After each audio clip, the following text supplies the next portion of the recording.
Welcome aboard Tristan and Tommy's Runaway Railway. For your safety, please remain seated and enjoy the show.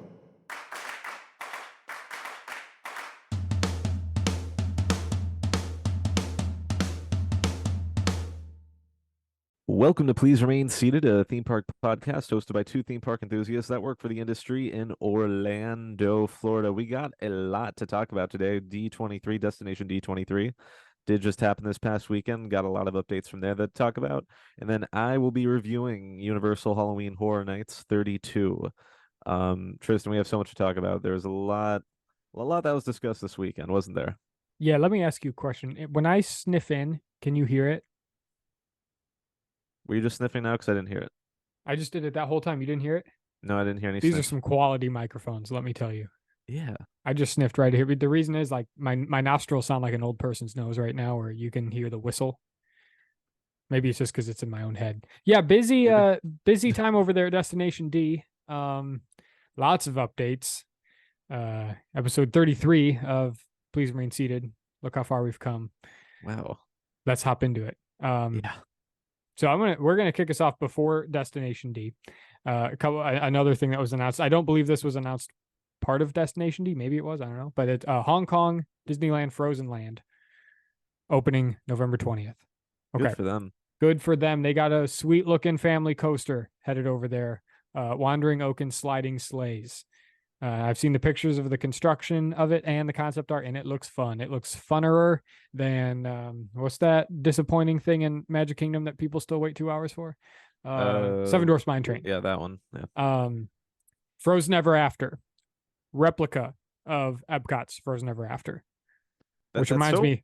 Later in this episode, I'm going to have to correct something I said on the last episode. But what were you going to say?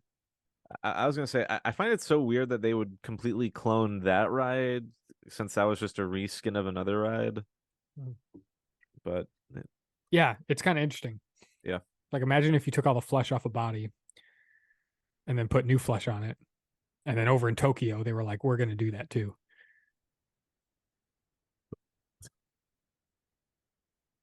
Anyway. I'm like, are we recording two useless organisms right now? Kind of seems like it, doesn't it? The Playhouse in the Woods, Anna and Elsa's childhood playroom, with interactive play elements. That's just like a kid thing. Nothing too special there. TikTok toys and collectibles, which is going to be a merchandise shop there. The concept art of this looks very similar to the Frozen store that's in Frozen Ever After at the exit. Okay. You've got the Golden Crocus Inn. I don't know what a crocus is. I think it's a variation of golf. But that's a food and beverage location. Croquet is golf. That's what I'm thinking of. Just a food and beverage quick service, I believe. And then Northern Delights is going to be the candy frozen treats. Think any candy shop that exists in Disney, really. But that's going over there, Hong Kong Disneyland. I would like to correct something I said on a previous thing. Tokyo Disney Seas Frozen ride is not Frozen Ever After. It is different. I believe it's still a boat ride, but it's not Frozen Ever After. So okay. Yeah. Anyway, Destination D. Wow. I was at home in Illinois just visiting, and I didn't even know Destination D was going on because I'm not in the loop anymore. And I checked the internet and it's just blowing up with things. So Tommy, before I read my bulleted list, what was your favorite thing that came out of Destination D? My favorite thing was honestly the test track announcement. Because, like, you know me, I've been passionately against Test Track 2.0, and this announcement seemed like it came out of nowhere. So it was like not only a good announcement, but it was a pleasant surprise as well. So they're excited to see what that's going to look like when they update it. Yes, I agree. 100%. We're going to go over to California. New e-ticket attraction coming to Avengers Campus at California Adventure. What do you know? Not every day they add a new e-ticket to a brand new land that's already brand new. Now, I don't think they gave any more details other than that. Maybe a little piece of concept art. I don't remember. I think they revealed a new vehicle for it. Yeah. And it seems like it'll be some sort of simulator type of ride. Like I feel like they didn't even like give full details on what the ride experience is actually going to be like, just kind of like abstract concepts of like jumping through the multiverse and things like that. So maybe it'll be something like Adventures in Spider-Man from Islands of Adventure type of ride. We'll just have to wait and see once more details come out. Yes. Over here in Yeah, Florida land, Tommy, it's time. Dinoland. it's time. Dinoland. All right. So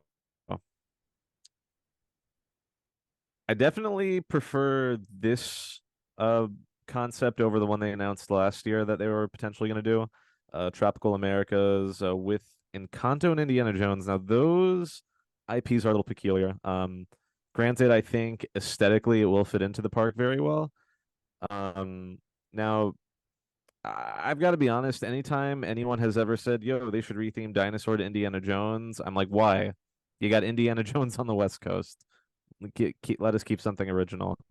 Um, but honestly, for me, as long as what they do is good, I won't be too mad at it because I feel like a lot of like new attractions they've done recently have been really good. You know, you got like your Cosmic Rewinds, your Rise of the Resistance, so like they know what they're doing. Um, so as long as whenever they finally commit to whatever they're doing, what are you thinking about Dinoland right now, becoming Tropical Americas? I'm thinking they better make this Encanto and Indiana Jones thing somehow related to um conservationism, Yeah, or else exactly. this will be the first step down a slippery slope of Animal Kingdom losing its identity, much like Epcot has and Hollywood Studios has. Yeah, Now like that's just the negative Nancy in me, no, but not at all. Because I mean, over the past decade or so, Disney has really been going that direction. Like Hollywood Studios completely lost its identity. Epcot still has it, but like definitely lost it a little bit. okay. I don't think it like fully went away. Like I mean, like and I get like people's concerns with it, but then Animal Kingdom, it's like Avatar they were able to incorporate into it because like the movie is about conservation. But last year's Blue Sky announcements and these years uh, really seem like the true first steps from going away from Animal Kingdom's true identity, which just seems like par for the course with recent Iger and Tomorrow things. Like I know one of the reasons Animal Kingdom was able to keep its identity for so long was because of Joe Rohde, but he recently left, so now that he's gone, they're like, let's screw everything up. Yep, yep, I hear you. Other than that, like you said, aesthetically, it will probably fit very well. Um, Indiana Jones, I'm right there with you. They already have that. That's already a Yeah, special thing over there. yeah. So, And don't get me wrong, it is probably my favorite ride at Disneyland, or at least one of them. But Dinosaur is also one of my favorite rides in Animal Kingdom. Now as long as me and hopefully they at least differentiate it and not just completely clone it, like maybe even give it some sort of like dinosaur bones story or something. I don't know, finding fossils in South America. I don't know, but I just hope the tagline for it, I hope the title of the ride is Indiana Jones Dinosaur Bone Story yeah, or whatever correct. you said. Whatever I just said, exactly like that. A Or, dinosaur or bone story. Indiana Jones Dinosaur Bones Adventure is probably what they're gonna name it. Uh-huh. I mean, they just throw adventure in titles. Tiana's Bayou Adventure. No, because like I think during the D23 like announcements, they were like talking about more so the adventure aspect of Animal Kingdom and didn't really mention too much about conservation. So like that does concern me a little bit. So Mm, we'll see. mm. So they announced that there's going to be a new Zootopia show inside the Tree of Life Theater. Mm. So basically, the Zootopia replacing It's Tough to Be a Bug.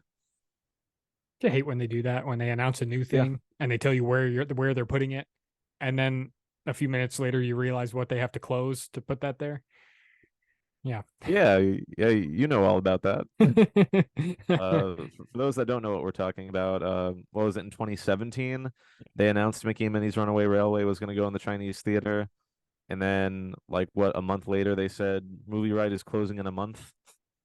No, it And was it was less than a month. It was on July 15th of 2017. They said Mickey and Minnie's Runaway Railway is going to be in the Chinese theater. Less than a month later, August 13th, movie ride was dead. I hate that so much. Like they did not give anybody a final chance, really. Like imagine if you had booked your vacation, a couple weeks before that announcement, looking forward to movie ride in September, and then yeah. But Anyway, it, but anyways, Zootopia. So I I am one of five people that absolutely love It's Tough to Be a Bug. I particularly love the part where Hopper is throwing spiders at you and spraying you with acid, and then he goes, "What? You're still alive?" Like, you don't get content like that in the parks anymore. But I mean, I totally understand the update, and I think Zootopia, honestly, I'm very glad they're not getting a full land in Animal Kingdom. That would not fit. But having animal characters, like updated animals in a Tree of Life show, that might not be too bad. Hopefully it's like just as good, if not better quality. Hopefully it's like an updated, 4D show because they don't really do those anymore. Like, when was the last time like a 3D, 4D movie show has ever been made? Hopefully they have like, kind of that cool, whatever that Tiger's character, they throw in that animatronic at Hong Kong Disneyland. They showed us a video of that recently, so maybe we get that animatronic with like the Judy Hopps animatronic where Flick currently is. That might be kind of cool. But we'll just have to wait and see what happens with that. I think you just convinced me that It's Tough to Be a Bug is our generation's Alien Encounter. It might be, Yeah, except it lasted way longer. yeah, yeah. But And good stuff over rightfully there. so. Yes, at Animal Kingdom. Now hopping over to Magic Kingdom, where they didn't give any details at all about this, but they did say the quote unquote Beyond Thunder Mountain project is going into overdrive. I don't know what that means. Me neither. Doesn't mean Um, anything. it really doesn't mean anything. It's like, they talked about it last year doing Encanto / Coco and Villains Land, but now that Encanto might be going to Animal Kingdom instead, that might nix those plans. I forgot if I talked about it on this show or not, but Braden from Mickey Views had some sources that alluded to the fact that um, with Tiana's Bayou Adventure, like that part of Frontierland would become New Orleans Square, and with Big Thunder Mountain kind of being an outlier, that mixing in with Encanto and Coco becoming like a southwestern themed land that blends into Villains Land, which blends into Haunted Mansion, that would happen. But anyways, but yeah, at this D23 announcement, they did not even imply anything. They were just like, we're revving it up.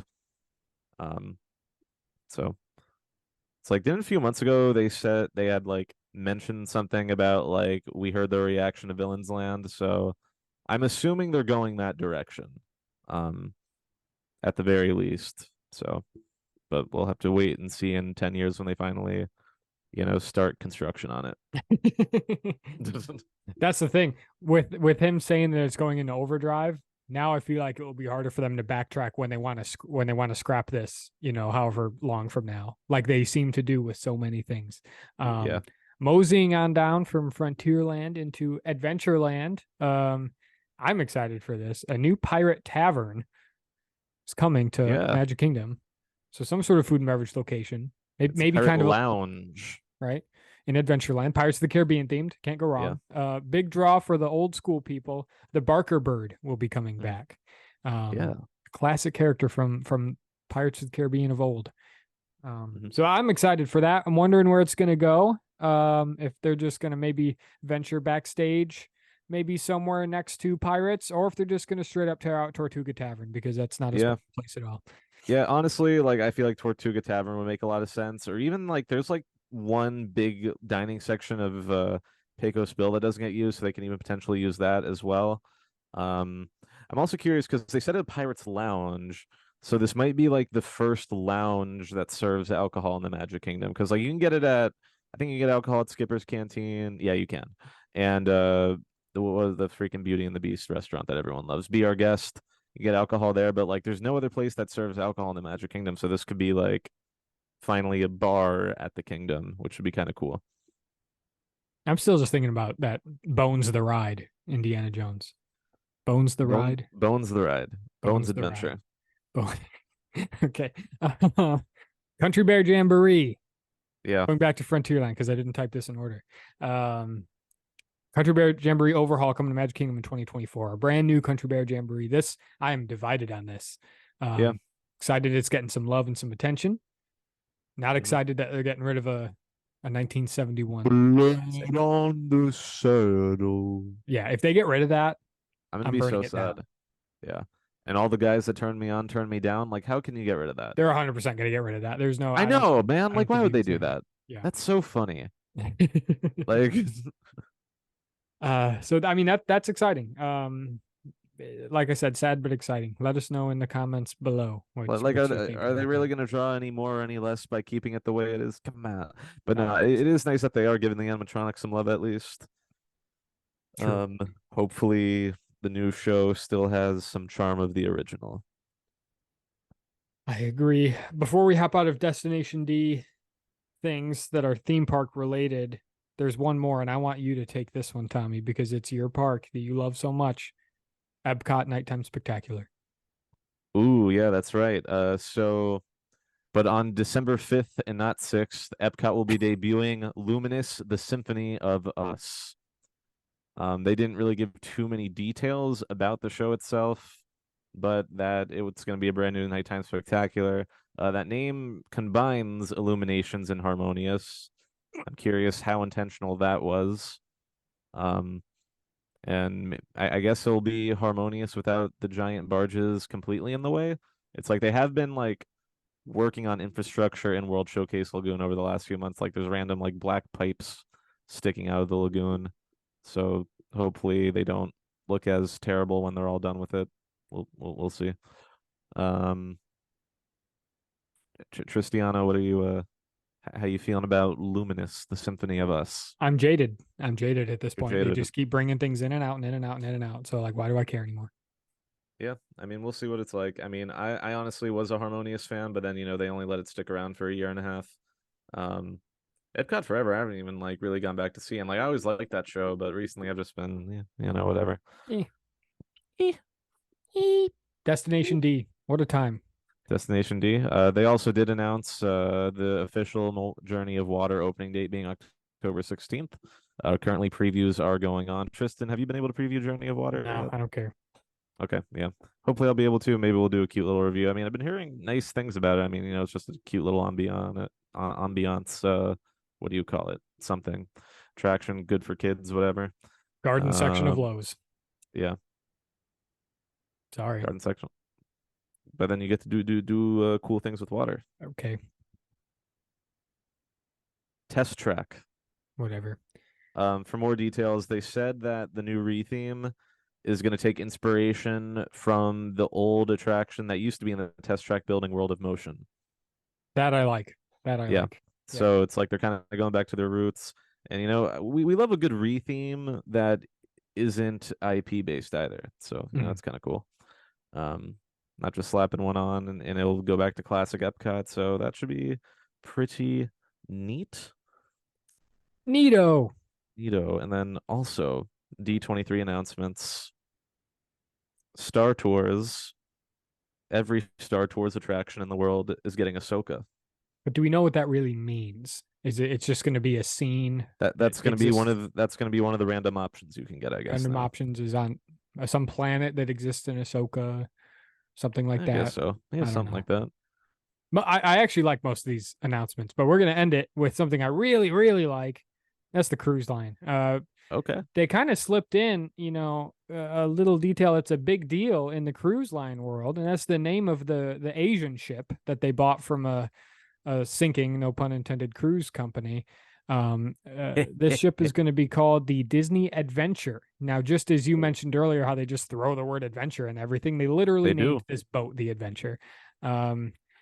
Now it's going to be a big old boat. If you haven't seen the concept art of it, originally they actually showed it having two different rows of smokestacks or as funnels. Interesting. 6 funnels in total. However, I believe they actually changed the art later to not have that.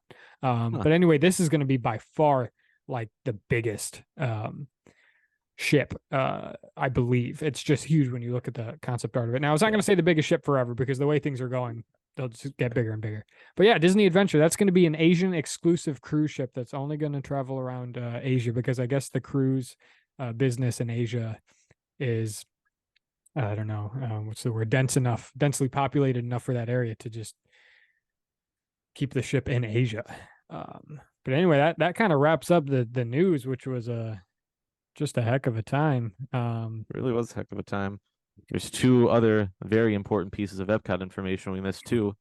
Figment meet and greet finally opened, and then Asha from Wish will be meeting at Epcot soon. I've never seen that movie, I didn't see it. That but that's out already? what's already out? Wish. I mean, I don't remember if it came out, but a character from the movie is going to be meeting at the parks, and then Figment meet and greet just popped up, opened yesterday with 5 hour waits. The So Figment crowd, I do not approve of the Figment crowd, man. I saw a headline that the wait was five yeah, hours. oh yeah, No. ladies and gentlemen, we're in spooky season, baby. Now the date that we're recording this is September 11th.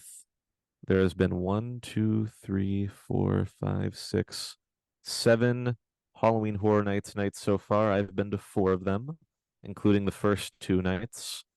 I've done every house at least twice, except for the Chucky one. And where do I even begin? This year, I'm going to go over some pros and cons of the event this year, then rank the houses, which was a near impossible task. I honestly rewrote it 5 times. We'll rewrite it 5 times more. The houses this year are very, very good. Some pros for the whole event this year: Nightmare Fuel Revenge Dream. Amazing, amazing show. I think it might even be better than last year's. I never saw that. This is the third iteration of Nightmare Fuel. I never saw the first one live. Last year's, I think some people said that it was just as good, if not the same, maybe, or just as good, if not the same. That's literally the same thing.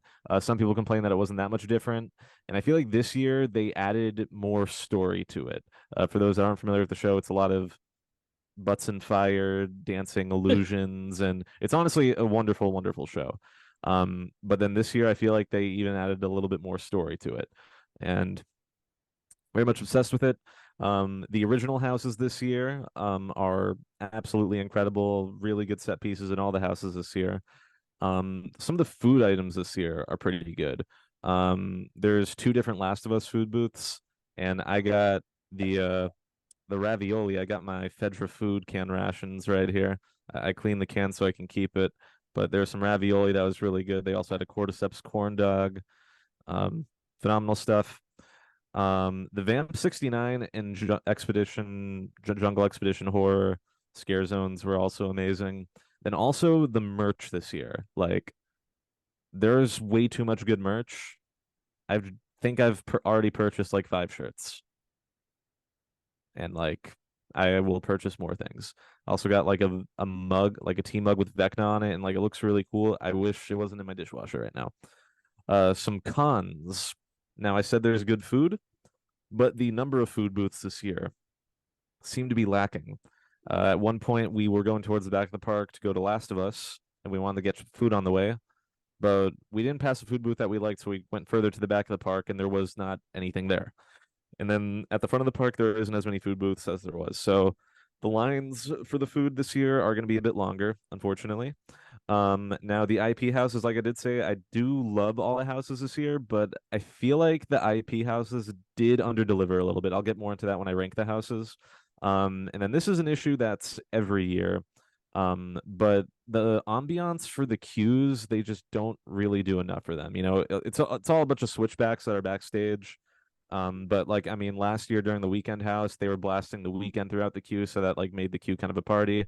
And there's even some queues that just had like HHN commercials projected onto the walls, like side the building, which even that little bit added. But this year there doesn't seem to be as much of that. Like in the Oddfellow queue, there is like some old timey music. In the Last of Us queue, you have the Last of Us theme song playing. But like I mean, in the Stranger Things queue, they can be blasting like some 80s music or something. They could do a little bit more there. Um, but then also because of Minion Land, there used to be a scare zone. They used to the opening scare zone used to take over that whole street, but now it's much more smaller, like kind of similar to the Simpsons Land. Like they can't really do a whole scare zone there because of the Simpsons. Same thing with the Minions. So that's gonna be a problem for future HHNs, unfortunately, especially with that scare zone being the main one for the Icon this year. Which he has his own house and he's in every scare zone, to a degree. But anyways, let's get into the house rankings. Like I said, this one was really, really hard. Like I feel bad because houses in the bottom half should be in the top half, but there's just so many good houses this year. With that being said, my number 10, this is honestly at the bottom of everyone's list, and that is unfortunately Chucky Ultimate Kill Count. This was the house they announced almost a year in advance, and it was probably the weakest house of the event this year, unfortunately. Like, they do have some really cool puppets, really cool animatronics and effects. I actually really like it more than most people, but it is at the bottom of the list. Next one, I actually did have this higher at one point. But I just like other houses more. That's going to be Exorcist Believer. Of course, that movie doesn't come out till October. So this house is kind of like a trailer for the movie. So I'm excited for the movie to come out so I can get more context of the house. In my two walkthroughs, my first one, I got a lot more scares in it. So I think that's why maybe I have the rank lower, because last night when I went, like, I didn't get nearly as many scares. This next one, a lot of people have as their number one this year. For me, I just like the other ones more, and that's Dueling Dragons Choose Thy Fate. Really, really coal facades in there. For those who are fans of the old ride, someone had said they literally took the queue of the ride, rebuilt it, and turned it into a haunted house. And then, of course, Choose Thy Fate. There is a Choose Thy Fate element towards the end of the house. So, really, really cool being able to have a choose your own adventure. So, you got to do it more than once. Next one, I initially also had this much higher, but then last night I didn't have the best walkthrough, but it does still have really cool set pieces and scare actors. That's going to be Universal Monsters Unmasked. Universal Monsters house from last year was one of my favorites, and I think the Universal Monsters houses they have done have always been really good, and this one's no different. Really love it. Number 6 is going to be Dr. Oddfellow's Twisted Origins. He is the icon of this event. It's a very twisted carnival looking house. Dr. Oddfellow has been a part of the HHN lore for like the past 20 years, but this is the first year where he's like actually featured. So it's really cool seeing him shine throughout the event, and he has a really, really cool house to go along with it. Number 5, I have The Last of Us. This house may have the best scare actor costumes. Um, like like last night when I went, I think I even liked it more than the first time I went, and I didn't even see the two bloaters. First time I went, I saw two bloaters. If you know what The Last of Us is, you know what bloaters are. If you don't, I'm not going to get into it. Very large infected people, essentially. Um, but the infected are very good. It's a fun house. I've liked every walkthrough I've done of it. Number 4, I got Stranger Things 4. This, along with The Last of Us, were two of my most anticipated houses for the year. I love Stranger Things. Tristan, you love Stranger Things as well, right? We Yes. kind of briefly talked about this once. Really, really cool set designs for this house. Now I think my expectations were a little bit too high for it. But still what they were able to do with it, there was a lot more scares than I expected. The Vecnas are very good. Like, the minor nitpicks I have are they don't quite have the running up the hill scene. There is a part with Max and Vecna, but like I feel like that's honestly the most iconic scene in the entire show, and you only hear running up that hill as you're leaving the house. Which, I mean, like, they should have incorporated that song a little bit more. And then, of course, they do have Master of Puppets with Eddie and Dustin, but Eddie isn't even holding the guitar in the scene for some reason, which I'm like, what? Why is that? Eddie is probably the most featured scare actor in it. And because of how big season 4 was, they can't include everything. But like, there was no sighting of Hopper, Joyce, Mike, Nancy, Will, and I guess they didn't have the biggest parts of the season, but like, it would have been nice to see something with them. But regardless of those minor complaints I had, it really is an awesome house. Now for my top 3, these are all original houses, just a testament to how good the originals were this year. This one was not high on my hype list at all, but Blood Moon Dark Offerings is a sleeper hit this year. That is my number 3. Some people are comparing it to as the Dead Man's Pier of this year, which was the most popular house last year, just with its set design. It's so good. And honestly, of the backstories, because all the or all the original houses have backstories, it has one of the coolest ones. Check out the Discover Universal podcast. It's a really cool listen. My number 2 is going to be Yeti Campground Kills. I was not expecting this one to be this high for me, but like, the Yetis that pop out at you, it's a really cool house. It's scary and it's funny. Like, it's one of the scariest and the funniest. I don't know. It's just a very entertaining house. Very well done. And then my number 1 is honestly the original that I was anticipating the most, The Darkest Deal. which is about a Southern blues musician, Pine Straw Spruce, selling his soul to the devil for fame. Really, really cool sets in that house. Like I really love the aesthetic of it, and yeah, overall, very strong year for houses. Um, I feel like I don't know if I like any of the houses this year more than my favorites from last year, at least my favorite, but they're definitely all better than my least favorites from last year. And just like I rewrote this list so many times, it's gonna be written many times more. Tristan, which houses for HHN are you most excited for? That's a funny question.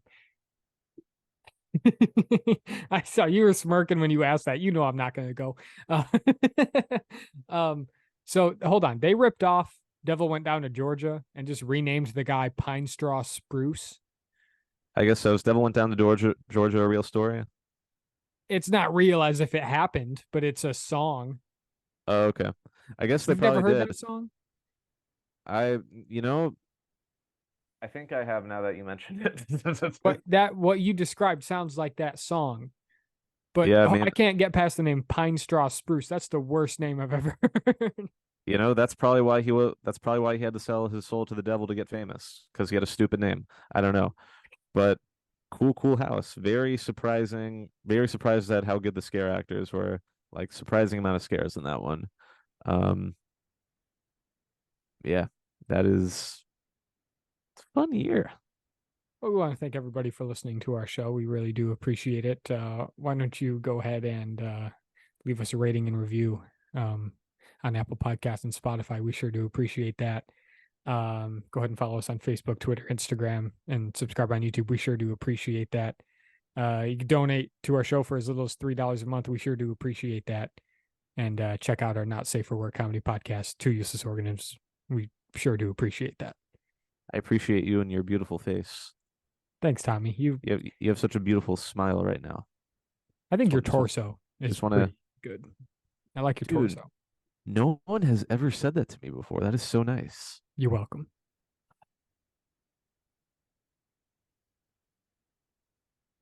Please remain seated. Tug on the yellow strap.